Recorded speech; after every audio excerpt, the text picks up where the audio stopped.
দীঘাপাতিয়া রাজবাড়ি বা উত্তরা গণভবন 18 শতকে নির্মিত দীঘাপাতিয়া মহারাজাদের বাসস্থান ছিল। এটি বাংলাদেশের নাটোর শহরে অবস্থিত। নাটোর শহর থেকে প্রায় 2.5 কিলোমিটার দূরে প্রাসাদটি অবস্থিত। বর্তমানে এটি উত্তরা গণভবন বা উত্তরাঞ্চলের গভর্নমেন্ট হাউস নামে পরিচিত।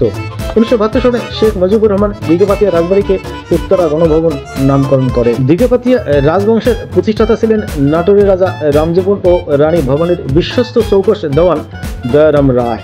1706 সালে রামজীবনের কাছ থেকে দয়ারাম রায় নাটোরের দীঘাপাতিয়া এলাকাটি জমিদারি লাভ করেন।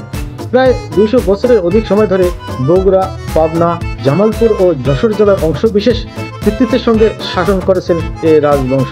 রাজা প্রমোদানাথ রায়ের সময় 1897 সালে 10 থেকে 12 জুন 3 দিন ব্যাপী বঙ্গীয় প্রাদেশিক কংগ্রেসের অধিবেশন নাটোরের দম্পা মাঠে অনুষ্ঠিত হয়। বিশ্বকবি রবীন্দ্রনাথ ঠাকুর সহ অনেক বরেণ্য ব্যক্তি এই অধিবেশনে যোগ দেন। কিন্তু অধিবেশনের শেষ দিন 12 জুন 18 মিনিট ব্যাপী প্রলয়ঙ্কারী এক ভূমিকম্পে রাজপ্রাসাদ ধ্বংসস্তূপে পরিণত হয়। পরে 1897 থেকে 1908 সাল পর্যন্ত 11 বছরের চেষ্টায় বিদেশি প্রকৌশলী চিত্রকর্ম শিল্পীদের সহায়তায় 41 একর জমির উপর এ রাজবংশের ষষ্ঠ রাজা প্রমোদানাথ রায় মোগল ও প্রাচ্যের রীতি অনুসারে নান্দনিক কারুকার্যময় রাজপ্রাসাদটি পুনর্নির্মাণ করেন। দীঘাপাতিয়া রাজবাড়িতে মোট 12টি ভবন রয়েছে। এগুলো হলো প্রধান প্রাসাদ ভবন, কুমার প্রাসাদ ভবন, কাছারি ভবন, 3টি কর্তারানী বাড়ি, প্রধান ফটক রান্নাঘর, motor garage, driver quarter, staff quarter, কোষাগার ভবন ও সেন্ট্রি বক্স। মূল ভবন সহ অন্যান্য ভবনের দরজা জানালা সব মূল্যবান কাঠ দ্বারা নির্মিত। রাজবাড়ি এলাকাটি একটি পরীক্ষা ও উঁচু প্রাচীর দ্বারা বেষ্টিত।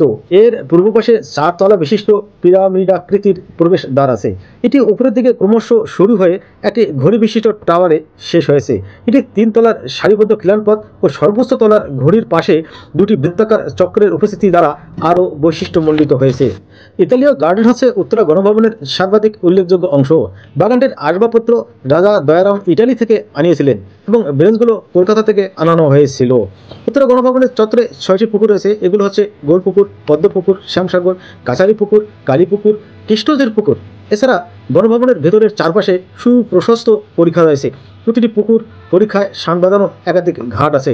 দীর্ঘদিন সংস্কার না করায় পুকুরগুলো ভরাট হয়ে গিয়েছে, ঘাট ভেঙে টুকরো টুকরো হয়ে গিয়েছে। প্রাচীন এই অবকাঠামোকে ঘিরে অজস্র আম, জাম, লিচু, কাঁঠাল, মেহগনি, পাম, চন্দন সহ এখানে আছে রাজ অশোক, সৌরভী, পরিজাত, কর্পূর, হরিতকি, জ্যৈষ্ঠমধু, মাধবী, তারাধরা, মাইকাশ, নীল মণিলতা, হৈমন্তী সহ বিভিন্ন দুর্লভ প্রজাতির ফলস ও ঔষধি বৃক্ষ। প্রাসাদের মধ্যে পরীক্ষা ও লেখের পারে সব বৃক্ষের মহা সমারোহ। ধন্যবাদ সবাইকে।